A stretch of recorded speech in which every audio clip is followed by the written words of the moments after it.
em busca de minerais, toneladas de minerais mataram milhões de animais, milhares de vidas morreram. O profeta falou e o meu povo alertou, centenas de vidas morreram, dois rios morreram. Boa tarde, galera.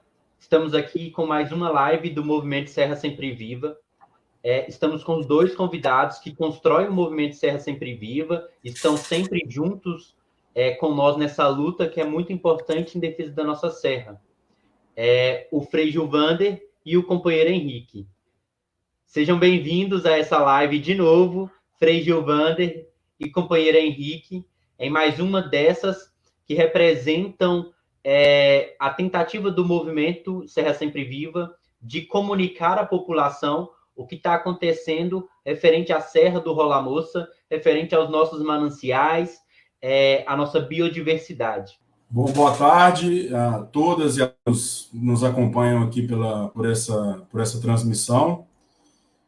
Marcos, de fato, eu acho que era necessária essa prestação de contas, né, para tantas pessoas generosas que nos apoiaram, tantos movimentos, organizações que foram solidárias à nossa luta aqui né, na região metropolitana de Belo Horizonte, nesse processo de construção e tentativa de aprovação do projeto de lei para a instituição do patrimônio hídrico e da biodiversidade de Ibirité.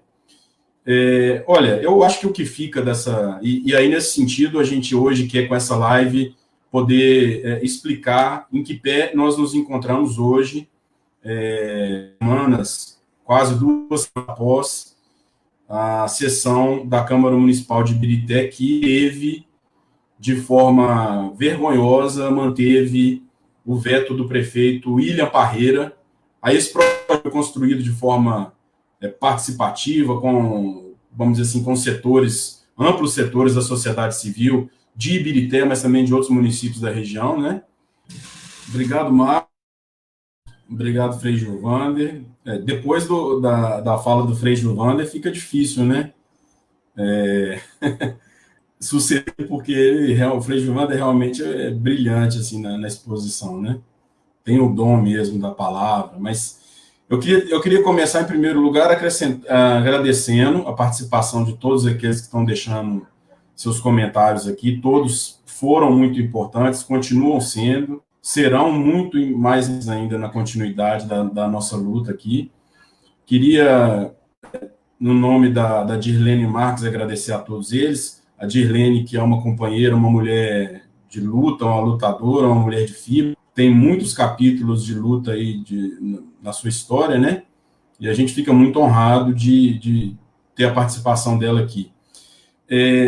Antes de comentar propriamente dito aí aquilo que vocês me pediram, Frei Gilvander e você, Marcos, eu queria dizer o seguinte: o Frei Gilvander nominou aí os vereadores que votaram a favor e contra, né? A vida, ao meio ambiente, a preservação da Serra do Rola Moça, esse patrimônio inestimável que a gente tem aqui, né? É o terceiro maior parque em área urbana do Brasil, né? Nós temos esse privilégio e não estamos sabendo aproveitar, infelizmente, pela incapacidade, pela falta de capacidade de alguns representantes aí no poder legislativo, executivo, ou conivência. Aí a gente ainda pode, essa questão ainda pode ser desdobrada de outras formas. Mas dizer o seguinte, o que eu vejo que esses vereadores fizeram eles se apequenaram, né? Porque eles aceitaram eles aceitaram rebaixar um poder da República, que é o poder legislativo, né? De uma forma muito assim, uma posição muito medíocre a que esses 7 vereadores tiveram. Eu queria lembrar que o principal deles, nesse caso, foi o vereador Daniel Belmiro, que é o presidente da Câmara, né? porque ele tinha, além de ter sido, vamos dizer assim, o autor do projeto, e pessoa, como bem lembrou o seu Frei Gilvander, sempre se colocou à disposição, sempre muito, vamos dizer assim, disponível nessa construção. Ele, como líder máximo lá da casa, ele apresentou a questão do veto para os vereadores de muito, vamos dizer assim, imparcial, né? Aliás, parcial. Ele não foi parcial, né? Ele não apresentou argumentos válidos através do parecer que foi lido lá e, vamos dizer assim, colaborou, né, com essa orquestração que veio da Câmara e da Santa Paulina. Ele teve a oportunidade, junto com os demais vereadores, os outros 7, eles tiveram a oportunidade de dizer não ao prefeito, dizer que o prefeito não tem licença para fazer aquilo que entende dentro do município, que ele não é dono do município, que ele não deve usar o mandato que ele recebeu para conquistar projetos de interesse pessoal, que ele deve usar o mandato que ele recebeu para construir projetos de interesse coletivo, público. E a gente sabe que não é isso que aconteceu. Eu vou expressar melhor isso, mas eu queria só pegar um gancho nisso aí, a questão jurídica após. Eu queria pegar um gancho nisso aí, no nome dos vereadores que você nominou aí, dizer que a gente tem que agradecer, sim, não podemos nos esquecer da dignidade que foi expressa aí por esses vereadores que mantiveram sua palavra. Né? Então, aí o vereador Coelho, o vereador Laércio Dias, a vereadora Marquilene Rodrigues, o vereador Ulisses Pedrassi, o vereador Alan da Música, o vereador Toninho Giló, estamos esquecendo de mais alguém? O vereador João de Barro, né? E que depois, nos dias que se sucederam a essa sessão vergonhosa que aconteceu na Câmara, vergonhosa porque foi uma sessão cheia de armadilhas, né? Foi uma sessão em que os 5, 6 membros do MOVimento estavam dispostos a acompanhar a votação num plenário que cabe 500 pessoas, foram impedidos de entrar. Era plenamente possível participar sem violar, vamos dizer assim, as medidas de isolamento social, com um distanciamento adequado. As pessoas estavam em condições de fazer isso, foram de entrar, a Câmara foi fechada na nossa cara, né? Dizer que o vereador Daniel Sérgio, não vou entrar aqui no mérito, eu acho que ele poderia ter se explicado melhor, mas ele disse que não podia por razões de saúde, mas ele comentou que tentou dialogar com a presidência da casa, com a mesa diretora, para poder participar por meio de conferência e foi impedido. Ele falou isso para mim. Quer dizer, esse fator também contou muito, né? Dizer que antes de iniciar a sessão, foi informado, né, pela mesa diretora que o projeto provavelmente seria de pauta. Quando viram que o vereador Daniel Sérgio não estaria presente, percebendo que teriam os votos, colocaram. Quer dizer, uma série de fatores que nos mostra que não foi uma decisão, vamos dizer assim, que se originou de uma reflexão cuidadosa, que colocou o interesse público em primeiro lugar. Não, não foi bem isso que aconteceu. Né? Os fatos nos mostram o que aconteceu. Então, eu queria saudar esses vereadores e dizer, Marcos, todos aqueles que nos seguem, não só de Birité, mas da região metropolitana, que esses vereadores aí, o Daniel Belmiro, o Satélite Som, o vereador Pastor Djalma, né? O vereador Beto Alegria, não sei, parece que está muito alegre com essa situação aí. O vereador, quem mais que a gente tem aí? O vereador Robson do Norte, e esses outros vereadores, os 7 vereadores, esse mal imenso, né, para toda a população aqui da nossa região, eu queria lembrar eles informar eles seguintes, que a gente teve essa derrota, né, vergonhosa posição da Câmara. Nos dias seguintes aqui a gente recebeu telefonemas de muita gente, a gente não está podendo encontrar com as pessoas, mas nós recebemos telefonemas e mais telefonemas das pessoas indignadas com essa posição vergonhosa que eles tomaram, né, no dia 11 de maio. Quer dizer assim, olha, pelo que eu ouvi, viu, Frei Gilvander e Marcos, pelo que eu ouvi dessas pessoas, esses são vereadores que, com certeza, não voltam na próxima legislatura. pela ira que eu vi das pessoas indignadas com essa posição vergonhosa que eles assumiram, né? E eu tenho certeza que esses vereadores não voltam mais. É o Beto Alegria, o Daniel, é o Robson do transporte, nem me lembro o nome deles mais, de tão indignado que eu não posso nem me lembrar. Aqui, Henrique. Dima, Chico Canoas. Sabe Oswaldo. por que eles não? As pessoas ligaram para a gente e disseram o seguinte, que nas casas delas, com frequência, falta água. As pessoas têm problema aqui em Birité, as pessoas têm problema de água.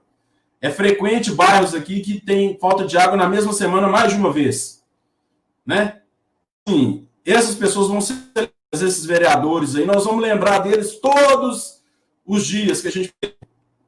Né? Porque não são pessoas que traíram a palavra que deram. Eu me lembro da primeira audiência que nós tivemos aqui, tinham mais de 600 pessoas.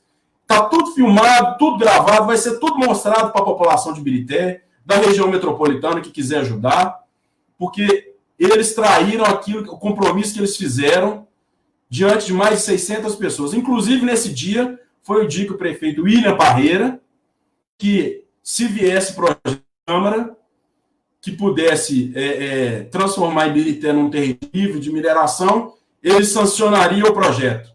E não foi nada disso que aconteceu, né? Então, eu queria fazer esse começo, porque nós temos que colocar bem, caracterizar bem essas pessoas aí, vamos lembrar deles sempre, são inimigos do meio ambiente, a começar pelo prefeito William Parreira, e todos esses vereadores aí vão ser lembrados todos os dias até a eleição, porque a população já deixou muito claro que eles vão voltar, nenhum deles, eles não vão voltar. A partir do dia 1º de janeiro, eles vão procurar emprego, eles vão procurar outra atividade, porque eles demonstraram que não fazem justiça ao mandato que exercem hoje. Porque eles não colocaram o interesse público em primeiro lugar. Colocaram o interesse deles, o interesse do prefeito, da mineração Santa Paulina, em primeiro lugar, e jogar para escanteio o interesse da população, não só de Birité, mas dos milhões da inteira região metropolitana. Aí eu vou fazer uma incursão breve, muito breve, sobre a questão da segurança hídrica na região metropolitana de Belo Horizonte e por que é fundamental a proteção desses mananciais que nós temos aqui na Serra do Rola Moça. Eu sei que estamos ouvindo aí pessoal de Belo Horizonte, pessoal de Contagem, né? Pessoal de outras cidades, Nova Lima, Betim. A gente tem que lembrar o seguinte, pessoal. Aquilo que aconteceu, os crimes socioambientais que a gente viu acontecer em Brumadinho, muito claro para nós que é uma questão de tempo.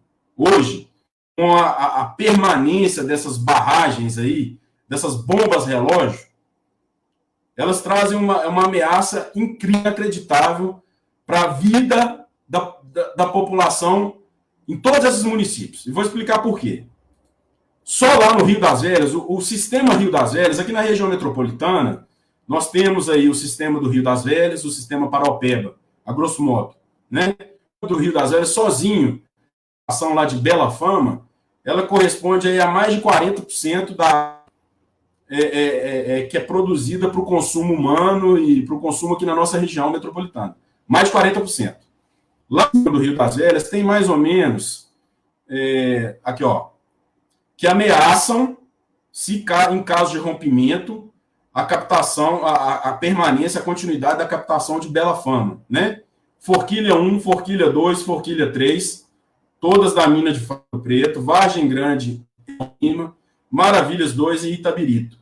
Essas são aquelas mais graves, mas são mais de 16, que se apenas uma delas entrar em processo de rompimento, como aconteceu já em Mariana e em Brumadinho, elas podem comprometer mais de 40% da água da região metropolitana.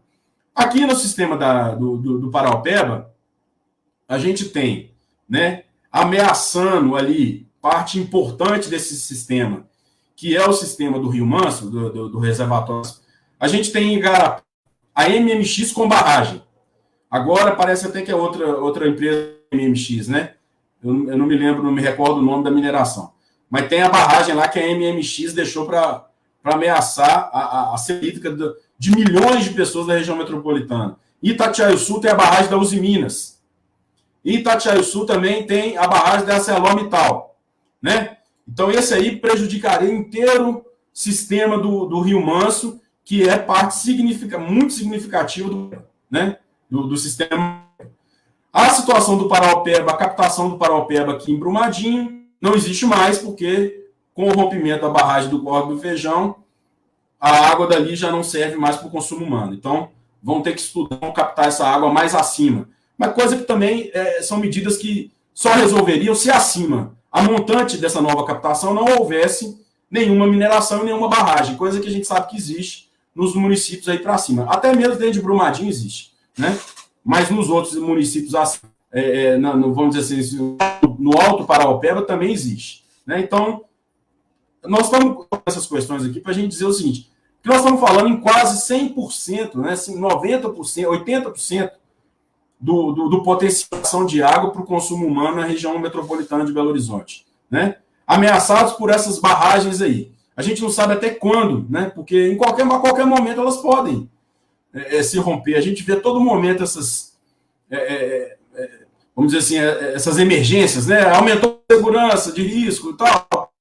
Então, aonde é que está a importância da preservação desses mananciais aqui da Serra do Rola Moça? Porque, veja bem, gente, se acontecer uma catástrofe novamente dessa, seja no sistema do Paraopeba aqui, se tem essas 3 minerações, seja no sistema lá do Rio das Velhas, são várias barragens, a gente tem 20, precisa só de uma. Precisaria só de uma. No Rio das Velhas e uma no sistema Paraopeba. Nesse caso, como é que ficaria a vida de 5 milhões de pessoas na região metropolitana de Belo Horizonte? Como é que ficaria isso? E aí nós temos esses mananciais aqui, que pelo menos eles conseguiriam fornecer água suficiente para pelo menos, eu não digo para o consumo humano total que a gente precisa no dia a dia para todas as atividades, né? Que não é só tomar água, é tomar banho, lavar roupa, cozinhar, enfim, todas as atividades. Mas pelo menos a sobrevivência das pessoas, o consumo para beber, esses mananciais aqui eles garantem. Agora, o prefeito William Parreira tem um compromisso claro com uma mineração que quer secar esses mananciais. E por que quer secar esses mananciais? Porque no próprio de impacto ambiental que a própria mineração Santa Paulina apresenta, o consumo diário deles de água representaria o que 20 mil pessoas consomem por dia. Então, quer dizer que aqui em Ibirité, cidade que tem quase 200 mil habitantes e tem problema de abastecimento de água, se da noite para o dia fosse criado aqui dentro de Ibirité um distrito com 20 mil moradores novos para poder consumir a água que está escassa, né? Então é disso que nós estamos falando. É esse manancial aí que eu expliquei da importância dele, porque ele não está ameaçado por nenhuma barra. É uma fonte de água que nós temos hoje que garante a sobrevivência da inteira população da região metropolitana, porque ele produz 500 litros de água. Então, pelo menos para tomar água, a gente teria a garantia. É isso aí que o prefeito William Parreira resolveu brincar com a continuidade desses. É isso aí que a Câmara de Ibirité resolveu brincar diante de argumentos pífios, falaciosos, medíocres, que foram colocados tanto pela Prefeitura de Ibirité, inclusive da vergonha daquilo ali ter sido assinado por pessoas que pela faculdade tem registro numa ordem dos advogados para trabalhar aí no sistema, defendendo causas aí de indivíduos, e no caso aí da Prefeitura de Ibirité, a gente vê uma coisa dessa. Argumentos assim que francamente, são tão vergonhosos esses argumentos, que nós combatemos ele, Frei Gilvander e Marcos, combatemos eles, vários advogados militantes aqui na nossa região e também de fora da região, combateram eles desde o dia, com os vereadores, conversando com a Procuradoria-Geral da Câmara de Ibirité, conversando através das lives com a sociedade civil aqui de Ibirité. Tanto é verdade isso que nenhum desses argumentos foi acatado pela Câmara. No parecer que foi apresentado lá diante dos vereadores, a Procuradoria da Câmara não teve coragem de sustentar nenhum daqueles argumentos. E ainda bem que não teve. Mostra a dignidade da profissional lá, a doutora Solange. Não teve coragem, porque eram ridículos. Eram farsas, né? Agora, ao final, infelizmente, desse processo, a mesa diretora e a presidência da Câmara encaminharam para que esse projeto fosse, que os vereadores mantivessem do prefeito, sob o argumento de que o prefeito tinha apresentado um novo projeto que o Marcos se referiu antes aí, e que, portanto, para evitar esse impasse, judicialização, seria interessante o veto do prefeito e arquivar o projeto que havia sido aprovado por unanimidade e facilitar esse novo projeto que havia chegado por iniciativa do prefeito. Agora, isso aí é aquela questão. O que perguntou sobre esse projeto. Esse projeto, ele é exatamente igual ao nosso. Mudou apenas de forma arbitrária, inexplicável e tal, mudou apenas o perímetro da área pretendida para ser declarada de patrimônio da biodiversidade. E qual foi a área que foi subtraída do projeto? A área da mineração Santa Paulina. Por que eu digo arbitrária? Porque a área, toda a mesma área, ela tem as características, as mesmas características, né? Então não tem um motivo claro, não, aqui... Não. Declararam de forma assim, muito clara, deixaram de forma muito clara que o objetivo deles era excluir a área de interesse da mineração, né? E isso, inclusive, é um precedente ruim, porque acaba sendo um reconhecimento do Poder Legislativo Municipal a um direito que a mineração Santa Paulina não tem. Ela não tem de dizer que não pode a área dela ser englobada dentro de um patrimônio hídrico da biodiversidade. Ela não tem esse direito, essa prerrogativa. E a Câmara de Birité foi nesse sentido. Então, parece que está indo nesse sentido. Nós vamos nos opor, que esse projeto é mais um capítulo da farsa. Por que ele é mais um farsa? Primeiro, que de forma arbitrária excluiu a área da mineração Santa Paulina, sem nenhum argumento técnico, plausível, nada. Em segundo lugar, ele é um projeto que levou os vereadores a um engano, ao erro, porque esse projeto não pode ser aprovado. Todos nós sabemos que quando um projeto de lei é rejeitado, ele não pode ser representado dentro. Esse projeto não pode ser representado. Então, eles agiram de má fé, né? Eu não sei exatamente qual deles agiu de má fé aí, mas que houve. Como é que uma Câmara pode cometer um erro desse? De não entender que esse projeto, que seria o substituto, não poderá ser votado. A verdade é essa, eles sabem disso. Estão admitindo esse projeto lá simplesmente para enganar as pessoas e dizer, olha, esse projeto substitui o outro. Não substitui. Não substitui. Né? Então está muito claro isso aí. A gente precisa denunciar que é mais uma falha. E nós precisamos de 7 vereadores. Vereador João de Barro, vereador Alan da Música, vereadora Marquilene Rodrigues, vereador Toninho Giló, vereador Laércio Dias, vereador Coelho. Todos os vereadores que votaram pela manutenção do nosso projeto precisam nos anunciar que isso é uma farsa. Nós não podemos dar para eles a desculpa que eles querem. Vamos votar outro projeto. Mentira. Nós temos que denunciar em alto e bom som. O projeto é uma mentira. Eles excluíram desse projeto a área da Santa Paulina e esse projeto não vai poder ser aprovado. E se for aprovado, a Santa Paulina ou qualquer um pode ir na justiça contestar. E, infelizmente, essa é a verdade. Né? Houve uma sabotagem na Câmara dos Vereadores. Sabotaram a Câmara dos Vereadores. Porque talvez, se não tivesse essa escamotagem, talvez algum desses vereadores não tivesse mantido o veto do prefeito. Mas usaram essa manobra. Eu chamo de manobra. Manobraram a situação com uma mentira. Né? precisa saber quem é que está por trás dessa manobra, quem é que foi o artífice dessa manobra, se saiu da Câmara, se saiu da Prefeitura. Nós precisamos entender o que está acontecendo. Por que a Câmara resolveu se chegar diante de um prefeito que se declarou inimigo da população, inimigo do meio ambiente, da vida, da saúde das pessoas de Ibirité e da região metropolitana, no ano eleitoral, onde a população de Ibirité todinha, a maioria dela é contra esse projeto da mineração.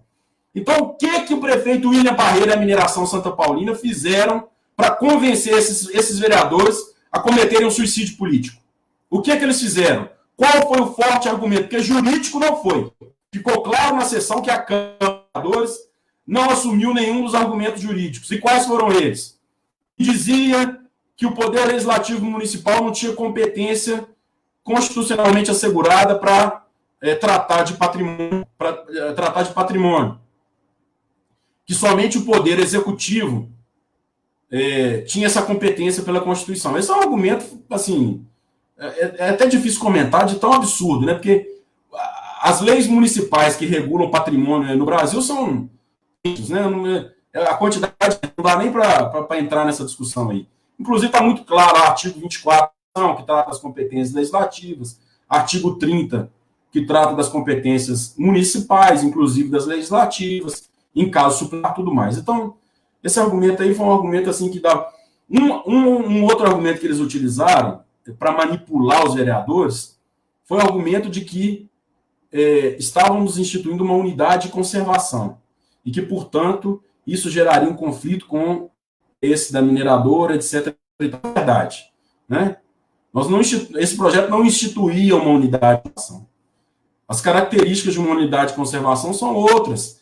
Elas, inclusive, a gente pode encontrar boa parte delas lá na lei que instituiu o Sistema Nacional de Unidade de Conservação. E não se encaixa nisso daí. Foi uma forma de enganar os vereadores, mais uma das formas de enganar os vereadores. E aí, para depois dizer que isso daí acaba afetando o direito da ação Santa Paulina ajuizar uma ação e pedir indenização para a prefeitura, para o município de Ibirité.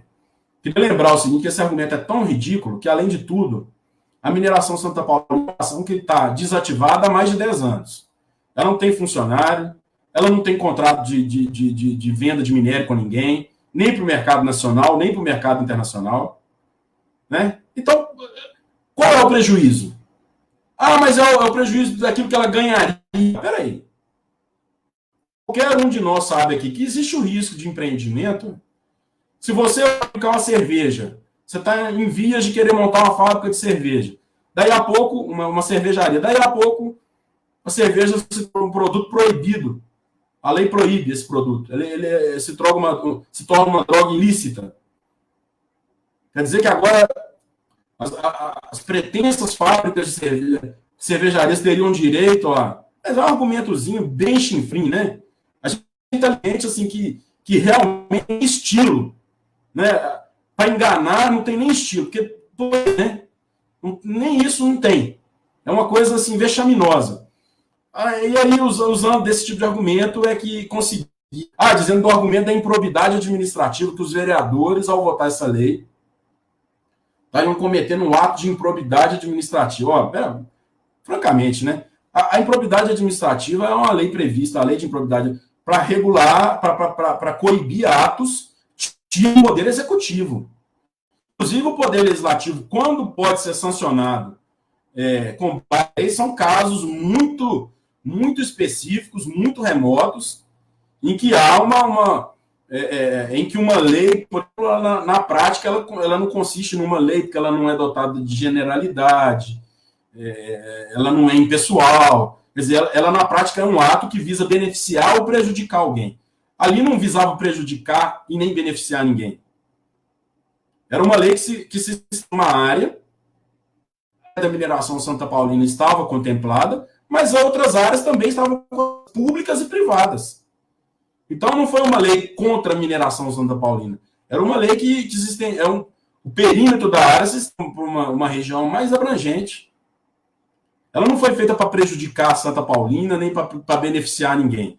Então, esse argumento da improbidade administrativa foi usado nos corredores da Câmara para poder dizer para os vereadores que eles nunca mais seriam eleitos. Isso aqui, orquestrado pelo senhor prefeito de Birité, William Parreira, e pela mineração Santa Paula, para poder atacar o poder econômico, o poder político, atacando a autonomia, a independência, a liberdade daqueles que legitimamente exercem um dos poderes da República, que é o poder legislativo. Isso foi um ataque. Isso precisava ser investigado no Ministério Público Federal, no Ministério Público Estadual. Isso é um absurdo que fizeram. Né? Então, assim, isso aí, tentamos, com todas as formas. E aí eu quero agradecer a todas as organizações, as mais de 80 organizações, movimentos, lideranças, que assinaram a nossa carta para denunciar isso. Penso que a solidariedade deles foi fundamental, mesmo na derrota, e ela vai ser ainda mais fundamental na retomada da nossa luta. Então, eu queria finalizar dizendo o seguinte: não nos abandonem, continuem conosco. Essa luta agora não é mais uma luta só de Birité. Por isso que a região metropolitana toda saiba do que está acontecendo aqui em Birité. E não é só acrescentar também, Marcos, o golpe que a Prefeitura de Birité praticou nas eleições do CODEMA, Conselho Municipal de Meio Ambiente, onde nós conseguimos, através de pressão legítima da sociedade civil, conseguimos que fosse reconhecido o direito ao voto a todos os cidadãos de Birité, e se valendo da desculpa da pandemia. Por que da desculpa? Porque se a eleição do CODEMA não pode acontecer durante a pandemia, e eu concordo, o prefeito de Birité não deveria fazer reunião no Teatro Municipal com 200, 300 liderança religiosa para fazer média com liderança religiosa para fins eleitorais. Ele não devia unir com 100, 200 proprietários de atividades comerciais para fazer média. Então, por que não pode haver uma eleição e o prefeito pode fazer, inclusive violando o decreto municipal que ele mesmo expediu aqui no município? Então, eu só quero isso aí, dizer a todos que nós precisamos cada vez mais de vocês. Esse conflito socioambiental aqui em Birité é muito importante para o futuro do povo da região metropolitana, para a preservação da fauna e da flora do Parque Estadual da Serra do Rola Moça, e nós vamos precisar, sim, da participação ativa de todos a partir de agora. Muito obrigado. E a lama avançou qual dilúvio infernal. Acidente não foi, sabiam que não, mas tinham que produzir, tinham que produzir. Mariana, Brumadinho, profetas falaram, mas os grandes não ligaram. Profetas falaram,